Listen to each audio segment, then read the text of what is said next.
Скажите, пожалуйста, как вас зовут, кто вы? Евгений Фнагель, координатор гражданской кампании «Европейская Беларусь», бывший политзаключенный. Вы вышли из тюрьмы, из лагерей не на свободу, а в депортацию. Так получилось, вас отправил режим Лукашенко. Все же это для вас освобождение или изгнание? Это и то, потому что, с одной стороны, понятно, что жизнь в тюрьме и жизнь в свободной европейской стране – это совершенно разные вещи. Все-таки здесь намного больше возможностей делать что-то для своей страны. Здесь есть возможность увидеть своих друзей, свою семью.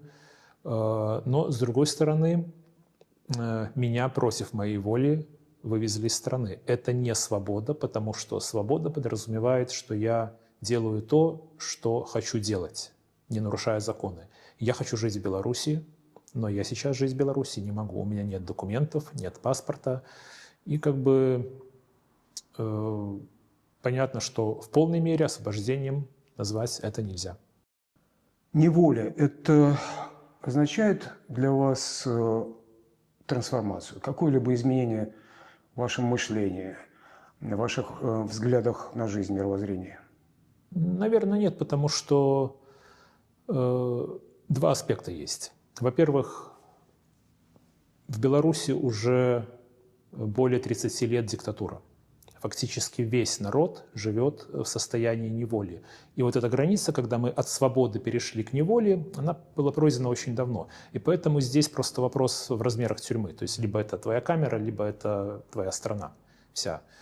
Вот. А другой аспект, что и я, и мои коллеги, мои друзья уже не первый раз были арестованы, не первый раз были возбуждены, тогда административные дела, были угрозы уголовных дел, поэтому я, например, сам провел около больше года за решеткой, только отбывая административные аресты. Поэтому многие вещи были для нас понятны и не такие болезненные, как для тех, кто, возможно, попал в такие места впервые. И самое главное, мы говорим о свободе, в том числе, свобода внутри. Находясь в тюрьме, ты все равно остаешься свободен, пока они не залезли в твой мозг, пока они не заставили себя измениться в худшую сторону, пока не заставили себя стать хуже, пока ты не утратил те черты свои, тот образ мыслей, идеалы, которые были тебе свойственны как свободному человеку. И поэтому, находясь в неволе, я был свободен, как я думаю.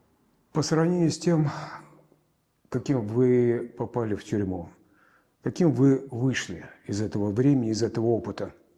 Это, наверное, лучше спросить у тех людей, которые меня видят со стороны, потому что изнутри мне сложно об этом судить, просто потому что если какие-то изменения и были, они шли очень медленно, и их отследить было нельзя. Мы всегда меняемся, все люди меняются, вне зависимости, тюрьма, не тюрьма. На самом деле, я бы даже не хотел сильно акцентировать внимание вот в нашем разговоре на тюрьме, потому что это такая же жизнь. Беларусь, как я уже говорил, уже много лет при диктатуре. И многие люди из тех, которые были в тюрьме и которые находятся сейчас в тюрьме, они более свободны, чем те, кто живет в стране якобы на свободе. Вот это намного важнее, потому что внутренняя свобода, она намного более ценна, чем формальная или какая-то юридическая свобода. Тогда главный вопрос. Что дальше? Дальше освобождение страны и освобождение всего нашего региона, потому что судьба Беларуси неотрывно связана от того, что происходит в Украине, и, естественно, судьба Беларуси связана с судьбой России. Я уже неоднократно приводил параллели между поздним Советским Союзом и современной Россией. И там, да, когда распался Советский Союз, мне было чуть более 10 лет, но многие вещи я помню. Я помню, как слушали там зарубежные голоса, я помню, как начинали слушать молодежь там, запрещенную музыку, носить джинсы и так далее. То есть все это происходило на моих глазах. И вот этот кризис, внутренний кризис системы, он был заметен тогда даже для 10-летнего мальчика. А то, что происходит сейчас в России при кажущемся внешнем, более-менее внешней устойчивости, мне кажется, повторяет поздний Советский Союз, потому что самое главное, ни тогда Советский Союз, ни сейчас Россия не могут предложить людям, особенно молодому поколению, какой-то идеи, ради которой можно терпеть то, что происходит в стране. То есть мы сейчас пример видим по тому, как отправляют, по отзывам российских солдат с фронта в Украине. Они говорят там, что чуть ли не заградотряды используют. Они говорят, что если ты не выполняешь приказ, тебя наказывают. Таких видеосвидетельств очень много. Это свидетельствует о том, что они, за такую Россию им умирать не хочется. У них нет идеи, за которую можно умереть. Как не было ее в позднем Совке. И это самое главное. Это глубинная, фундаментальная причина распада, просто вообще, в принципе, крушения любой страны, начиная от Римской империи, заканчивая Советским Союзом. И поэтому то, что это государство, эта система рухнет, у меня не вызывает никакого сомнения. Тем более, еще ряд факторов, которые позволяют проводить параллели с тем же Советским Союзом. Война в Афганистане, война в Украине. И там, кажется, там Советы контролировали все крупные города. Казалось, что они побеждают. Здесь русские, пускай очень-очень медленно продвигаются куда-то, но тем не менее берут там за 3 года пару райцентров. Это несерьезно, и это как раз-таки свидетельствует о слабости России.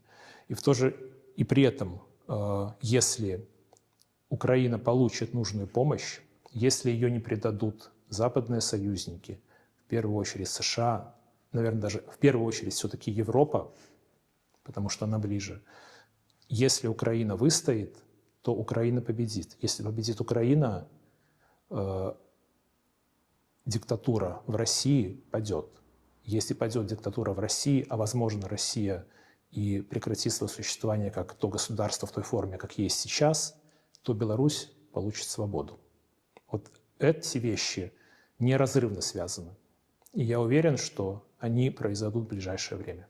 Хотелось бы, если возможно, перейти на практический, уровень этого вопроса. Что дальше?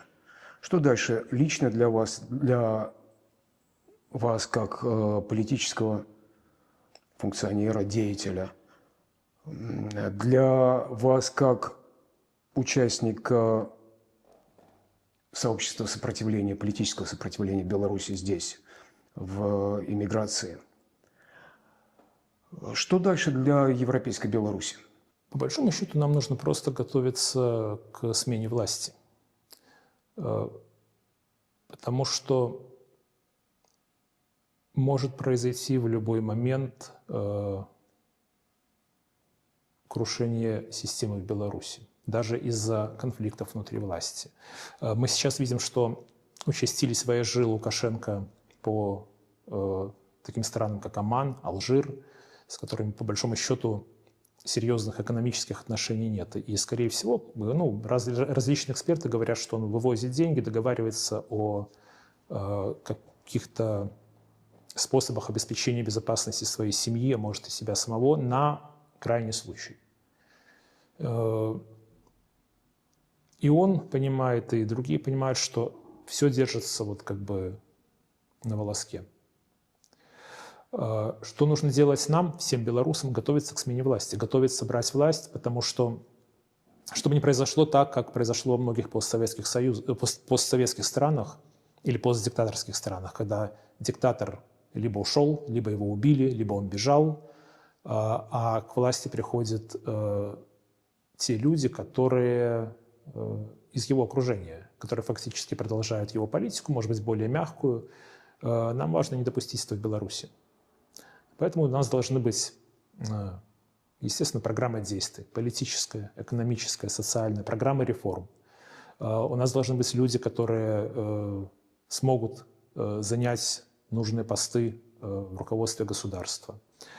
У нас должно быть четкое видение, как будет меняться власть. Например, в Беларуси это то, что объединяет всех сторонников перемен, это возвращение Конституции 1994 года. По большому счету, единственной законной Конституции в Беларуси, которая была несколько раз переписана Лукашенко в 1996 году, потом, позже, в 1995. Вот. И на основе этого, на фундаменте Конституции, создавать временное правительство, создавать службы, органы, подтягивать людей, которые могут на практике руководить государством, руководить конкретными направлениями работы. По большому счету, все может случиться внезапно. Как внезапно для многих распался Советский Союз, вы, я думаю, помните это. Как внезапно произошли перемены во многих диктаторских странах. Никто не ждал, что в той же Сирии Асада сбросят именно в тот момент, когда сбросили. Никто не ждал, что... не буду приводить. Примеров на самом деле много. Как правило, революции, перемены для большинства людей, они внезапны. Они не внезапны для тех, кто к ним готовится. Они не внезапны для тех, кто их ждет, кто шаг за шагом готовит их. Но для большинства, абсолютного большинства, они всегда внезапны. И для нас, для белорусов, очень важно, чтобы они не были внезапны для нас. Потому что один шанс мы упустили в конце 90-х, когда можно было строить нормальную европейскую страну, когда Беларусь была по экономическим показателям круче, чем все соседи. Литва, Латвия, Россия, Украина, Польша. У нас была лучшая ситуация в экономике, в первую очередь. Но, к сожалению, пришел Лукашенко, реформы были свернуты, и ничего не получилось. И нам важно не упустить второй шанс. Вот это ключевой момент, над которым должна задумываться оппозиция и вообще белорусы в эмиграции. Потому что здесь есть возможность работать, здесь есть возможность перенимать опыт других стран, учиться на их ошибках. Здесь есть возможность без последствий для безопасности встречаться, разговаривать, дискутировать, спорить, планировать. А сейчас в той же Литве, Польше около 200 тысяч белорусов. Это очень большое количество людей. Причем белорусов активных, успешных, которые много чего достигнули, у которых здесь бизнес, семьи, и которые все-таки либо хотят вернуться в Беларусь, либо думают о Беларуси. Что значит европейская Беларусь? В смысловом, в таком стратегическом, может быть, и тактическом отношении, программном? Европейская Беларусь как организация, она возникла в 2007 году, и целью было, конечной целью, это вступление Беларуси в Европейский Союз. Она остается и сейчас для нас важнейшей целью. Мы собирали подписи за вступление в Европейский Союз. Кандидат лидер Европейской Беларуси Андрей Санников был кандидатом в президенты в 2010 году и главным конкурентом Лукашенко. Мало того, он вышел с Лукашенко во второй тур в 2010 году по данным независимых наблюдателей. Но выборы в Беларуси всегда были украдены, была площадь, были уголовные дела, и многие наши коллеги, наши друзья оказались тогда еще в тюрьмах в 2010 году, в том числе и Андрей Санников. Европейская Беларусь принимала активное участие в подготовке так называемых тунеядских протестов в 2017 году. Естественно, в 2020 году наших людей очень много оказалось в тюрьмах, в том числе и я. Но европейская Беларусь – это в первую очередь идея. Беларусь в центре Европы. Беларусь принадлежит европейской цивилизации. Беларусь всегда была, есть и будет частью Европы. И вот этот вот извив истории непонятный, когда у нас то советская оккупация, то диктатура, это все по большому счету из-за внешнего фактора, из-за России. В свое время Россия захватила Беларусь, когда была разделена Речь Посполитая, совместное государство литовцев, белорусов, украинцев, поляков. В свое время Советский Союз, та же Россия, уничтожила Белорусскую Народную Республику в 1918 году, когда наши предки попытались восстановить независимость. Ну а 30 лет назад Россия поддержала Лукашенко, фактически своего человека, который пообещал вернуть Беларусь в состав России, который пообещал вернуть советские символы, язык, и он это делает. Сейчас Лукашенко – это фактически представитель колониальной российской администрации в нашей стране, руководитель колониальной оккупационной власти. И именно вот идея европейской Беларуси в том числе, это то, что Беларусь все-таки должна этот неприятный этап истории пройти, стать сильнее, стать свободной страной и вернуться там, где она была всегда, в составе европейской цивилизации, в составе Европейского Союза, если говорить современным языком. Беларусь и Литва, и, наверное, вообще в какой-то мере и Польша имеют общее историческое наследие. Но отсюда вопрос. Как представляется государство, буквально в каких границах Беларуси, при этом части Европы? Где она и какая Беларусь современная? Современная Беларусь – это, естественно, Республика Беларусь в тех границах, которые являются международно признанными. И тут другого толкования, другого мнения быть не может, я думаю. Европейскость, здесь вот это прилагательное, это определение, европейская Беларусь, что ее должно отличать от сегодняшней конкретно, если можно? По большому счету, свобода в первую очередь. Потому что мне повезло. Я вот в 2020 году успел увидеть свободную Беларусь, когда люди вышли на улицы, когда почти 2 месяца, вот в августе, в сентябре, когда фактически власть не контролировала крупнейшие города Беларуси. Их контролировал народ, пускай как бы только там по вечерам, пускай только в выходные дни, но контролировал народ. То есть люди выходили, и было понятно, власть где-то там была сбоку, в подворотне, во дворах, прятались, боялись. И вот я тогда видел, как пробудились те вот силы, творчество, драйв, энергетика, которые 30 лет диктатура уничтожала. Как много могли люди сделать, как они улыбались, как они разговаривали, как они встречали друг друга, как поддерживали друг друга. И я это видел и до этого, потому что мы как бы в оппозиции давно были, мы видели многих людей, мы видели всегда солидарность, поддержку, но сейчас мы это увидели от миллионов людей. И вот я понимаю, и тогда понял, и сейчас понимаю, что вот эта вот европейскость, эта свобода, она никуда не делась, она есть в каждом человеке, в каждом белорусе. Из-за того, что в стране диктатура, кто-то это прячет, кто-то скрывает, кто-то пытается, как в тюрьме говорят, пропетлять. Вот. Но как только диктатура исчезает, тут такие колоссальные возможности будут, такой колоссальный взрыв вот этого вот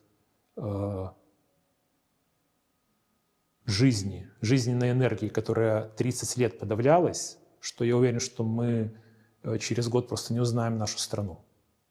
Так быстро она изменится. Потому что я видел, как она менялась за считанные дни, когда вот, проходили самые крупные акции протеста. Как менялись люди, как менялись знакомые, соседи.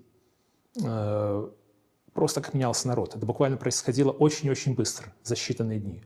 И когда диктатура падет, а она падет, этот процесс, он будет очень быстрым и необратимым. И мир не узнает новую Беларусь. Скажите, пожалуйста, что дали 5 лет, которые вы, к сожалению, были в неволе, но значительное количество белорусов нет, и существуют политические структуры здесь, в диаспоре.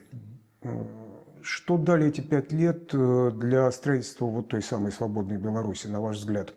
Вы можете, наверное, посмотреть со стороны, поскольку совсем недавно были депортированы, освобождены и депортированы. Как минимум тысячи новых людей, которые сейчас что-то делают для страны, которые помогают политзаключенным, которые работают в независимых СМИ, которые просто живут с мечтой о Беларуси. Чем больше таких людей будет, тем лучше. И то, что я вижу сейчас, я встретил очень много новых людей, очень много новых друзей, очень много просто добра, отзывчивости, солидарности. И это те чувства, которые нельзя, наверное, даже словами передать. И я знаю, что это происходит со всеми. Эти эмоции, они у всех политзаключенных, которые выходят. А в целом изменился народ, изменились люди. Пускай в Беларуси сейчас каждый день аресты, каждый день какие-то неприятные новости, но ведь это не просто так. То есть почему Лукашенко, несмотря на то, что за это могут быть санкции, за это могут быть какие-то неприятные последствия, все равно продолжает репрессии? Ответ прост: он боится. Он боится, что как только он остановится, и он понимает, что как только он остановится, процесс очень быстро пойдет в обратную сторону. Поэтому ему приходится арестовывать, ему приходится задерживать людей, потому что он понимает, что иначе его сметут просто очень быстро. Или как минимум устроят очень большие проблемы. Он до этого был трусом всегда. Он всегда боялся, особенно в моменты выборов, но после 2020 года у него просто паника. После этих, я уверен, все кадры, когда его освистывают на Минском заводе колесных тягачей, они периодически ему в кошмарах, в снах снятся, если не каждый день. И вот эта вот сила, которую белорусы почувствовали тогда, в 2020 году, она никуда не исчезла. И это самый главный сдобыток, забыл слово по-русски, 2020 года для нас, для всего народа. Достижение, да. Но все же вопрос. При всем том, что ли, моральном, я не знаю, общем градусе, общем качестве, о котором вы говорите, на практике слышны и заметны противоречия в политической диаспоре. Вы знаете, нам когда-то, перед 2020 годом, я очень много вспоминал об этом, нам тоже очень часто люди, которые особенно там уже были в каких-то политических организациях, давно говорили: ничего не будет, выйдут там 10 тысяч человек, пошумят, разойдутся. В соцсетях там тоже писали: ничего не будет, никто не выйдет, ничего не получится. Но мы общались всегда с большим количеством людей, с обычными людьми, с рабочими, со студентами, которые которые не связаны были с оппозицией. Мы начали это делать в 2019 году, когда с Николаем Статкевичем и Владимиром Никляевым объехали все крупные города Беларуси, все города с населением более 100 тысяч, и в каждом городе провели встречи с людьми, с обычными жителями города, не с политическими активистами, с жителями города. И тогда, в 2019 году, мы поняли, что выйдут сотни тысяч. Вот тогда это стало понятно окончательно. И то же самое сейчас. Да, кто-то говорит, кто-то занимается мелкими дрязгами. Народу это неинтересно, белорусам это неинтересно. Белорусы ждут, когда и как сменится власть в стране. Вот это тот вопрос, который волнует белорусов. Пускай не все про это говорят. Естественно, в Беларуси об этом говорить опасно, но об этом думают. Я встречаюсь с людьми, которые приезжают из Беларуси. Я знаю, что они про это думают. Они мечтают о том дне, когда диктатура падет. И вот это самое главное, потому что мечты, они всегда сбываются. И после 2020 года мы еще раз убедились, еще раз видим, что все возможно. Главное верить в себя в первую очередь, верить в людей, верить в свою страну, и все получится. Допустим, можно так сказать. Какая внутренняя угроза для, я бы сказал, политического сопротивленческого сообщества белорусского, внутренняя, сейчас и дальше?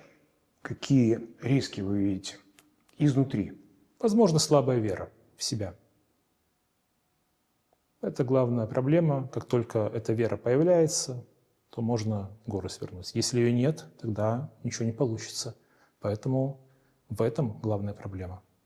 Может быть, для некоторых. Только для некоторых, или это распространяется при вполне обеспеченной, условно обеспеченной, материальной, обустроенной жизни, когда, безусловно, нужно зарабатывать, нужно искать себе работу и тому подобное, но, тем не менее, постепенно в таком каждодневном режиме жизнь устраивается, и вера при этом сохраняется. Я имею в виду у тех белорусов, которые находятся в Европе, за пределами нынешней Беларуси. Я пока не встретил еще ни одного белоруса, который не мечтает о том, чтобы сменилась власть, и не встретил пока ни одного белоруса, слава богу, который бы в это не верил.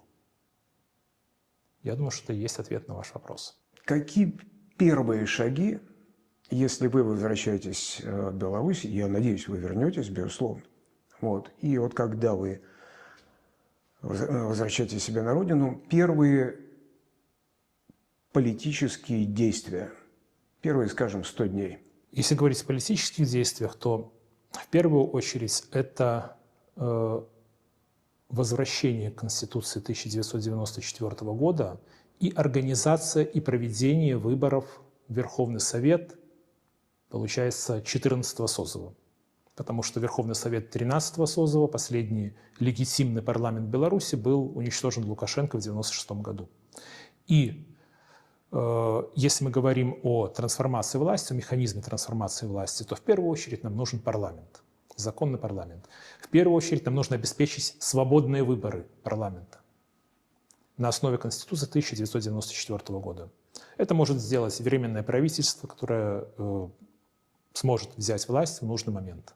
Но самое главное, что все должны понимать, что нам новая власть нужна в том случае, если это будет власть законная, на основе закона, и которая будет исполнять законы. Поэтому в первую очередь это выборы. Парламент, президент, организация судов. 3 ветви власти. То, на чем держится любое демократическое общество. И, естественно, организация всех необходимых мероприятий для защиты страны в случае внешней возможной агрессии, либо в случае каких-то внутренних проблем, которых просто нужно постараться избежать. Кто такой современный белорус? Идентичность, самоидентификация. Может быть, вы просто скажете о себе. Вы и есть современный белорус, в конце концов. Ну, то, что я белорус, понятно, современный. Ну да, современный, я живу в современном мире. Поэтому, правда, некоторые говорят, что я немножечко отстал от того, что происходит за 5 лет, но я стараюсь наверстать. Да. Но кто вы, какой вы? Вот ваша самоидентификация. Ну, мне сложно говорить себе. Ваши символы, ваши знаки, ваши ценности. Да они, наверное, на самом деле не отличаются от ценностей нормального, адекватного человека, нормального европейца. Это добро, справедливость, солидарность, взаимопомощь. Ну, как бы... Я же уже говорил, белорусы не являются уникальными людьми. То есть в чем-то, конечно, они уникальны. Это мой народ. Некоторые белорусы говорят, что они уникальные люди. В чем-то они уникальны. Но мы такие же люди, как те народы, которые нас окружают.